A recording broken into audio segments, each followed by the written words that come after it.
The Rivers State political crisis has continued to heighten with more dramatic twists in a show of power play between incumbent Governor Siminalayi Fubara and his estranged political godfather and immediate past Governor of Rivers State, Nyesom Wike. The twist and turn comes as 27 members of the State House of Assembly loyal to Wike switched their allegiance from the governing People's Democratic Party to the All Progressives Congress in the state. In a swift move to stop possible impeachment against the governor, the state government sent 10 bulldozers under tight security to demolish the State House of Assembly complex, claiming it failed integrity test after a recent arson attack. Now, this comes as factional Speaker Edison Ehe led other lawmakers loyal to the governor to hold a sitting and allow Governor Fubara to present the 2024 budget, which was then passed and signed in about 24 hours. The developments in the state have now led to the resignation of the State Attorney General and more than 10 other commissioners from Governor Fubara's administration. Now, as this crisis rages, tempers have continued to rise, with several groups protesting in the state capital, Port Harcourt. Let's take a listen to one of the groups. This is one individual that has kept the state as if it's his private enterprise. And at the end of the day, he goes about bragging that the federal government is in his pocket, the judiciary is in his pocket, the presidency is in his pocket, the chief of staff is in his pocket, the security agencies are in his pocket. But let us tell him that Rivers State cannot be in his pocket. That's Boma Goodhead, a member of the House of Representatives, leading other protesters, which included other two members of the House of Representatives. And we've seen several of these groups coming in and out of Port Harcourt to actually say their views for or against Wike, for or against Governor Fubara. Well, to help us understand the troubles in Rivers State, one of the richest oil states in Nigeria, we have joining us in the studio a lawyer and former presidential advisor on anti-corruption, Okoi Obono Obla. And just to add that you're also a chief too. Yes, I am. And this is the time for chiefs to actually wake up to the responsibility. I'm a traditional ruler, as a matter of fact. A traditional ruler, but you are in Cross River. You are from Cross River State. Yes, from Cross River State, yes. Yes. What? There's river in that Cross River. Sure. So I'm very sure just, you're not happy.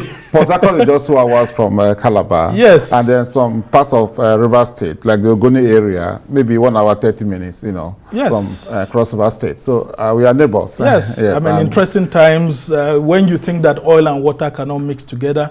Unfortunately, politically in River State, oil and water is mixing together. What's been your overview? Well, one of the shortcomings of the Nigerian democracy evolving. The Nigerian democracy is evolving. Just 25 years old, you know, when the military returned back to the barracks. So our democracy is not yet deepened. It's not.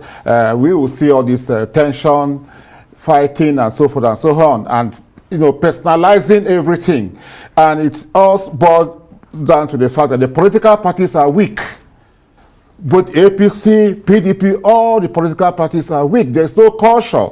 So the strong men becomes the candidates for the party and all that. And you know, and when they take over power, they want to personalize, you know, their rule. So that is what we are seeing. But if we have strong political parties, okay, they would not be all these things we are seeing centered around people. You know, even the governors are so powerful.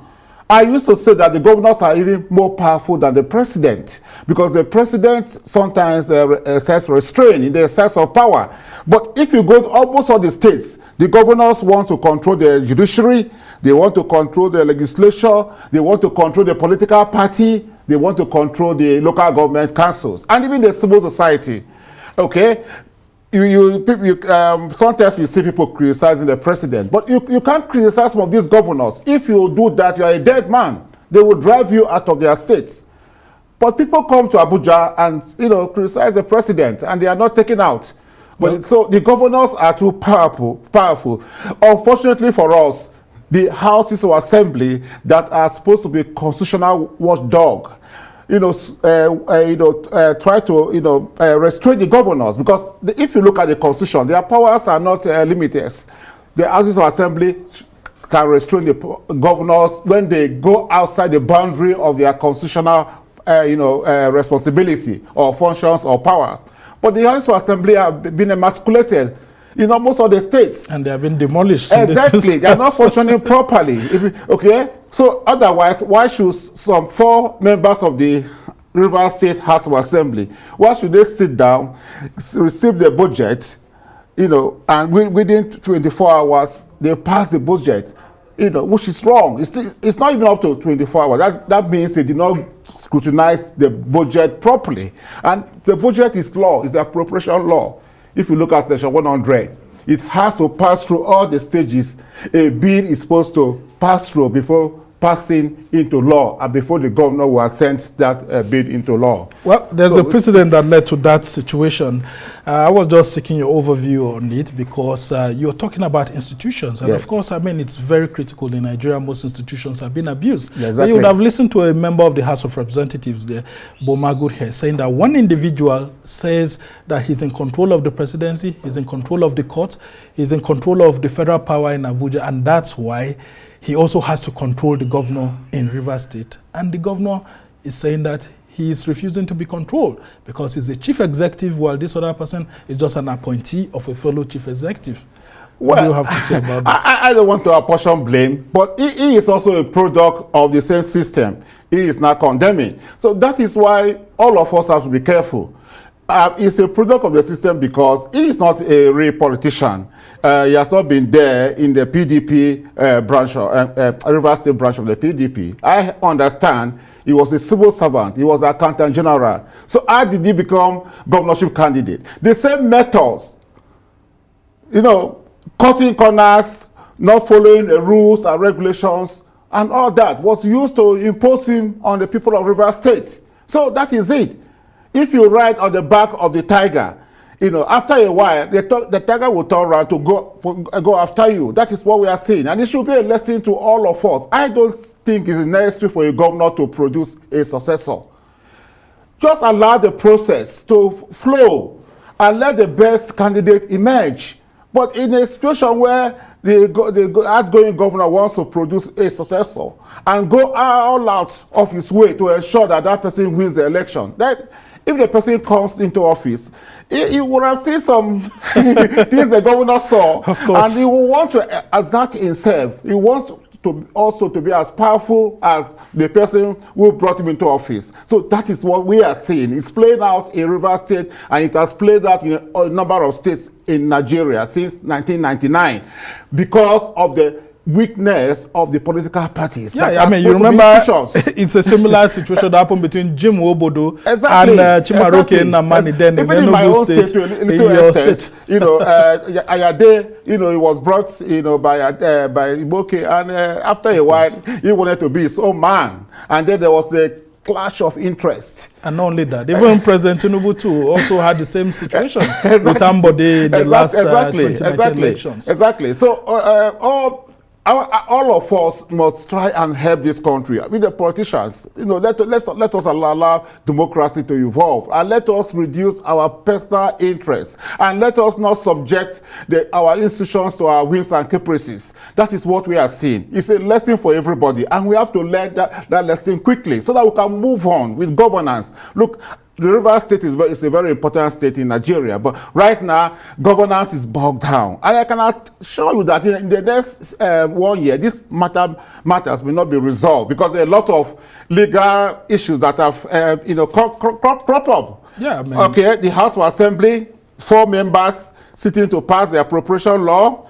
There's 4 members expelling 27 members. All these issues. And 27 members defecting when there's a controversy as to whether there's a division in the party or not. Exactly, because there has to be a division, and the division has to be at the national level, not even the state branch of the political party. One of the cases, Supreme Court in 2005, in the matter emanated from Ondo State, a member of Labour Party who defected, and he argued that there was a division in the political party that sponsored him to entitle him to defect.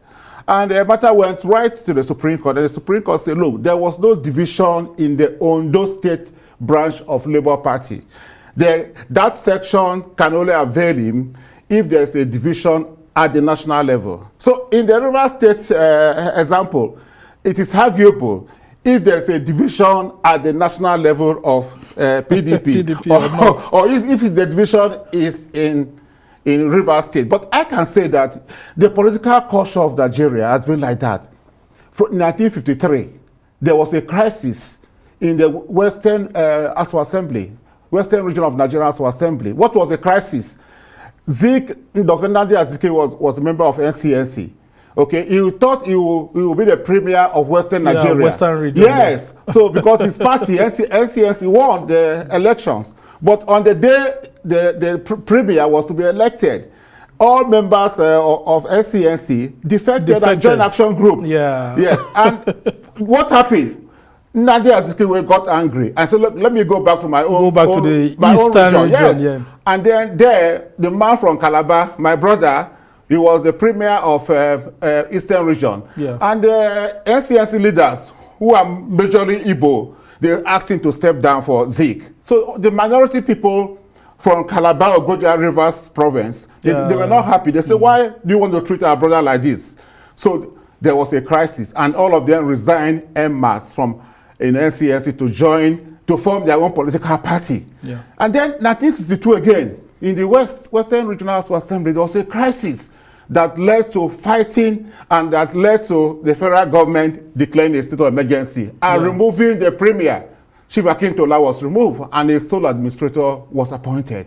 So it's like that's this thing Dr. Majeko yeah, it's part of the Nigerian political culture, which I don't think is good enough for us. Yeah, but shouldn't we have matured to that extent? Well, I mean, we come to a situation whereby in the Fourth Republic, having seen what happened in the First, Second, and aborted Third Republic, shouldn't politicians have been learning so much now? I because agree with you. These are some of the things that you see people saying that our democracy, the health status of our democracy is terrible at the moment. I agree with you, the because democratic culture the is down. events I narrated took place in 1953, 1962. Almost 70 years ago, 50-something years and it led to the collapse of the First Republic, actually, so we are told 1966. That our politicians will learn, but they are not learning. And that is why, to stop all this moving from one political party to the other, the framers of the 1999 Constitution put that provision, inserted that provision that you must show, if you defect, you must show that there was a crisis, there's a crisis in your party at the national level. Then that is making you to leave. But the whole law is being bastardized by the way our politicians behave. So I don't know what we are going to do to change the political culture in Nigeria and make our politicians to be law-abiding, to follow the rules, to stop cutting the corners, to be even ideological.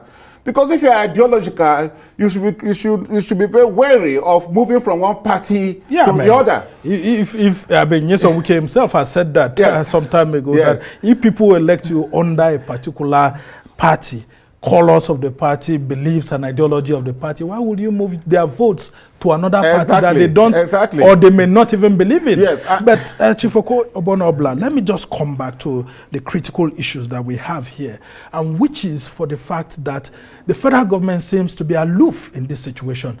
What should President Bola Tinubu have done? Because we have set a precedence here from what you said in 1953 and 1962. That's how we started until the First Republic collapsed. And then, of course, 1983, you would have seen all that happened too. Yes. What do we do to ensure that the federal government, at least, without making it look like it's interfering in the internal dynamics of the state, but at least ensure that they don't collapse the republic? The federal government, I don't think the federal government should interfere. Or if the interference will come, it should be a very subtle interference, so that the other party will not feel, oh, the federal government is supporting my advisory, So that was what snowballed in 1962 to the crisis in Western Nigeria. What was the crisis? There were several political parties. The MPC, the Northern People's Congress, was in the federal government. Yeah, leading the federal government. Yes, and they wanted to make an inroad into the Western Nigeria. And that Western Nigeria was like a political stronghold of the action group of Chief Obafemi Awolowo. So, and the members of the action group were not happy. So there was a split in the action group party, and it appears the federal government was sympathetic to Chief Akintola. Akintola, who was an opponent of Chief Obafemi Awolowo. Yes. And that was what triggered that crisis that led to the coup and eventually the Nigerian Civil War. So I don't think the federal government should interfere directly. But the National Assembly can interfere. But there are allegations of institutional abuse. Former Governor Wike, who is now Minister of the FCT, yes, is being alleged. I mean, you would have heard the Federal House of Reps member saying that he's using the federal might of the police, saying that he's close to the Chief of Staff, he's close to the President, and he seems to be using that power to actually obstruct a governor, a duly elected executive governor in Rivers State. And so that's causing political problems for the governor. I would not agree with that. She is likely to be Wike's opponent, the person who is making that allegation.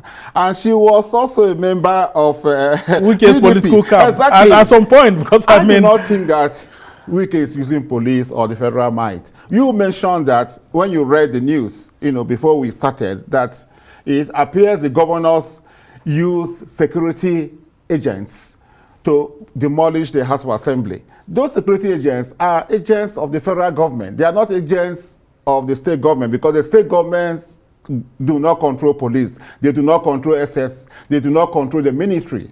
So if the federal government is in support, they wouldn't have allowed those security agents to support the governor to demolish the House of Assembly. All these are just allegations.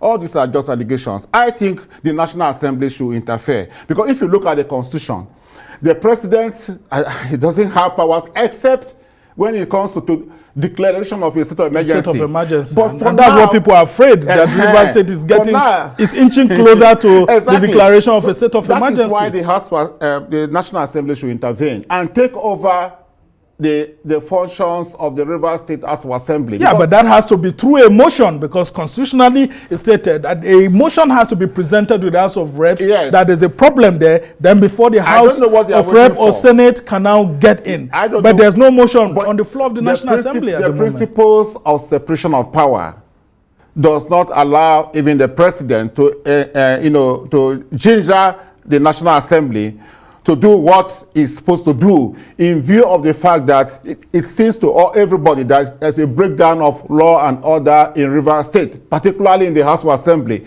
that is now in two factions, two speakers. So it is the members of the National Assembly should activate that provision of the Constitution. They don't need to wait for the president, because the president is not supposed to interfere in the internal workings of the National Assembly. So okay. I don't know what they are waiting for. You have worked in the presidency before, and you're a member of the All Progressives Congress. Looking at President Bola Tinubu, do you think that in this instance, President Bola Tinubu can call Nyesom Wike to order as his ministerial appointee and tell him to hold back on some of the things that are happening, and that can happen? And can President Tinubu also place a phone call to Governor Fubara and tell him that, look, demolishing a House of Assembly, an institution of democracy in the country itself, is overreaching, the powers of the governor? Can President Tinubu do this too? I don't think the way the country, the kind of system we have in Nigeria, we have a federal system of government. At the center is the federal government. In the states are the state governments, and then the local government areas. If you look at the Constitution, the president does not really have authority to superintend the states. Though the person who has been elected to superintend the states is the governor. Okay, so I do not think that we should pass the blame on President Tinubu. He doesn't have the constitutional power to interfere as long as there is no breakdown of law and order. So must President Tinubu wait until there's a total breakdown of law and order? Wouldn't people think that he's actually creating the scene for the declaration of a state of emergency? I have mentioned the National Assembly because the laws clearly vest responsibility on the National Assembly to take a measure in view of the circumstances we are seeing in Rivers State. It is, I have told you, it is not the president. The National Assembly is there, the Senate President is there, the Speaker of the House of Reps is there.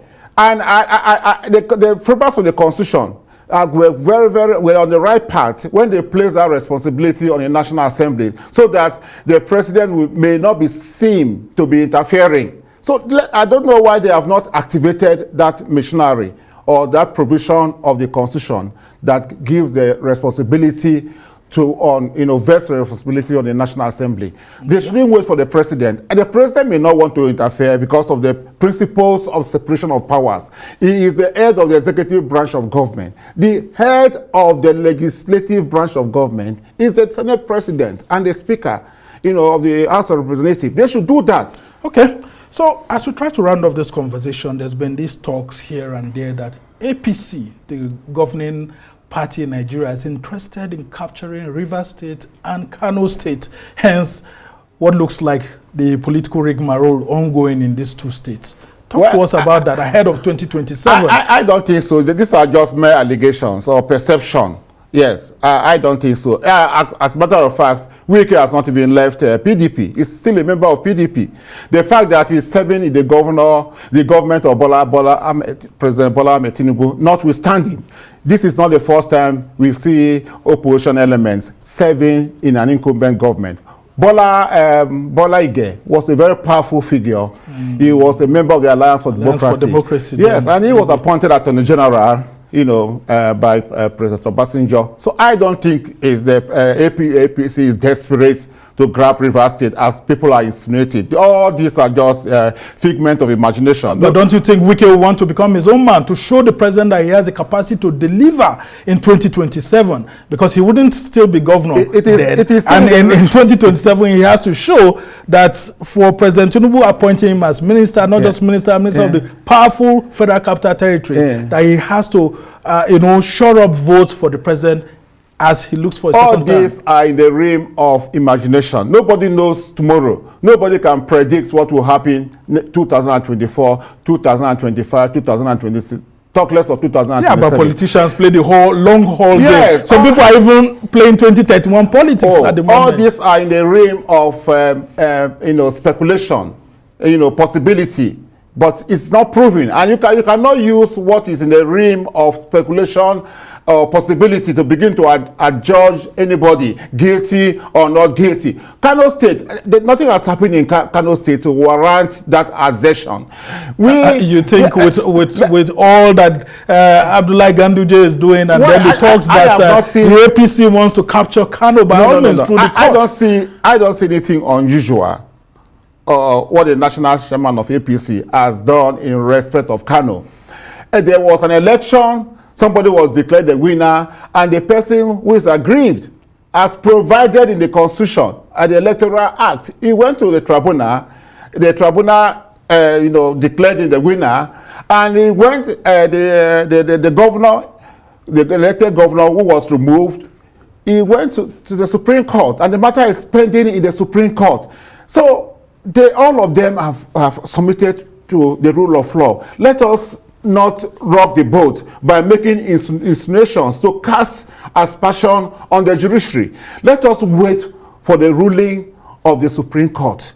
Okay, as we try to conclude this conversation, I'm taking you back to Rivers State now. You would have seen that Abdullahi Ganduje, the APC national chairman, seems to have removed all the structures of former Governor Rotimi Amechi, and the talks here and there that it's preparation for Nyesom Wike to be handed over those structures. Well, and that we had Tony Okocha, the former chief of staff to Amechi, who is now pro-Wike, and the caretaker committee chairman, saying that they are wooing Nyesom Wike to come to the party so that the party structure can be handed to him. Well, there's nothing wrong with that. There is no crime. Even though I don't like people defecting, I want principled politics. I don't like it. But the Constitution does not prohibit people leaving their party to another. So if they are trying to woo Wike because he is strong, fine. And there is politics. There's nothing wrong with that. There's no crime. As long as it is done in a constitutional manner, as long as it is done not to disrupt the lives of the people of Rivers State or governance of Rivers State, there's nothing wrong with that. To go to your opponent who is stronger because you realize that he's strong. Oh, come to my political party. Come and join me. There's nothing wrong with that. You remember in 2014. That is what APC did. We saw Rotimi Amechi, he was very strong. We saw Kwankwaso to be very strong. We saw Saraki. We went to them and you grabbed them alongside Atiku Abubakar. Exactly, to come and join APC, to strengthen APC, and that led to APC winning in 2015 election. So it shouldn't cause any alarm if they are trying to break this man. So that means Wike is powerful. You know, he is. Yes, let me tell you why he's powerful. He has been part of the system since 1999. He was a councillor, he was chief of staff, local government chairman, minister twice, and governor for 8 years. So I don't think it was wise for the incumbent governor to fight his political master. He would have done what Ayade did. Ayade did very well. He allowed, his political master to have his way in his first term. Okay, very quickly. Then he decamped in his second term. Yeah, before I let you go, Chief Okoi Obono Obla, I don't envy Governor Similaye Fubara at the moment. Yes. Because there's the temptation to use the naked powers of the executive at the state level against Nyesom Wike to run him out of town, as he's been advised. And others are calling for caution because he still has a second term to look forward to. What would you advise him in this circumstance? I would have advised him to reconcile immediately.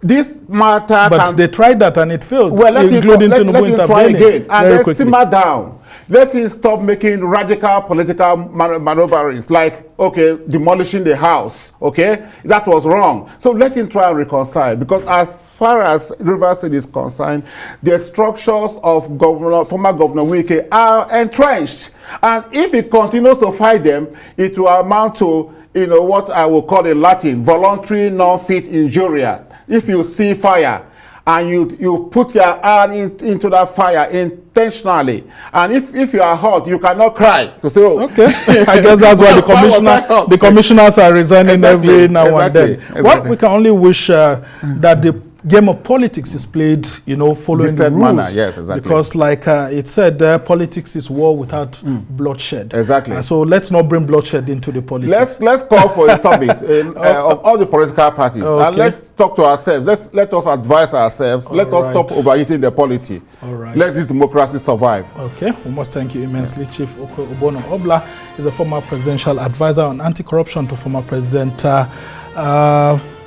Muhammadu Buhari, and then of course he's been here as a lawyer helping us to understand the politics of the South, having come from the South himself, specifically Cross River. We must thank you immensely for being here with us. Thank you, Mr. Sambo.